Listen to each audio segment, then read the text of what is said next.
21/2/2024 তারিখে। তারপর থেকে আজ এটা নভেম্বর মাস, গত প্রায় 9 মাসেও এই তদন্ত রিপোর্টটা এখনও সাবমিট হয় নাই। তো আজকে আমাদের অনারেবল হাইকোর্ট ডিভিশনে এই বিষয়টা আমরা নজরে নিয়ে আসি। AG office, attorney general office বলেন যে তারা তদন্ত কমিটি যেটি করা হয়েছিল বাংলাদেশের বড় কয়েকজন ডক্টর এবং ডিপার্টমেন্ট অফ লয়ের একজন আইন বিজ্ঞানী নিয়ে যে তদন্ত কমিটিটি সাবমিট করা হয়েছিল, সেই তদন্ত কমিটির সাথে তারা যোগাযোগ করেছেন।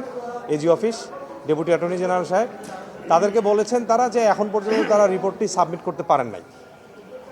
অনারেবল হাইকোর্ট ডিভিশন এই বিষয়টিকে খুবই গুরুত্বের সাথে নিয়েছেন এবং যেহেতু এটি খুবই গুরুত্বপূর্ণ বিষয় এবং তিনি এবং লর্ডশিপ বলেছেন যে এই মামলাটি সুচারুরূপে পরিচালনার জন্য আমাদের প্রয়োজন এই তদন্ত কমিটির সেই রিপোর্টটি। তো আগামী 12/1/2025 অর্থাৎ 12ই জানুয়ারি 2025 তারিখে এই রিপোর্টটি সাবমিটের জন্য মহামান্য হাইকোর্ট ডিভিশন সেই তদন্ত কমিটিকে গাইডলাইন দিয়েছেন, ডাইরেকশন দিয়েছেন। তারা প্রতিবেদন দিতে বলছে তাদের পার্সোনাল ইনক্যাপাসিটি ছিল, সেই জন্য তারা পারে নাই।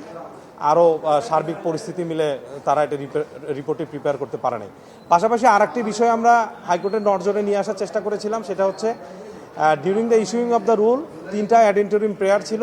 তার মধ্যে একটি ছিল যে বাংলাদেশে কতগুলো লাইসেন্সড অ্যান্ড আনলাইসেন্সড হসপিটাল আছে সেগুলোর একটি রিপোর্ট সাবমিট করা, সেটা স্বাস্থ্য অধিদপ্তর করেছে। আরেকটি ছিল হচ্ছে এই তদন্ত প্রতিবেদনটি সাবমিট করার কথা, যেটা ইয়েট টু বি সাবমিটেড আগামী 12/1/25। পাশাপাশি আরেকটা জিনিস আমরা বলেছিলাম যে ইউনাইটেড হসপিটালে গত 15 বছরে কতগুলো এরকম মেডিকেল নেগলিজেন্সের কারণে রোগী মারা গিয়েছে, সেই ধরনের একটি রিপোর্টও সাবমিট করার কথা ছিল। তো সেটাও তারা এখন পর্যন্ত স্বাস্থ্য অধিদপ্তর করে নাই। তো আমরা সেটাও নজরে আনি এবং মহামান্য হাইকোর্ট ডিভিশন বলেন যে আগামী 12/1/25 মধ্যে সেই গত 15 বছরে ইউনাইটেড হাসপাতালে কতগুলো ধরনের ঘটনা ঘটেছে সেই রিপোর্টটাও যেন আগামী 12/1/25 মাধ্যমে সাবমিট করা হয়।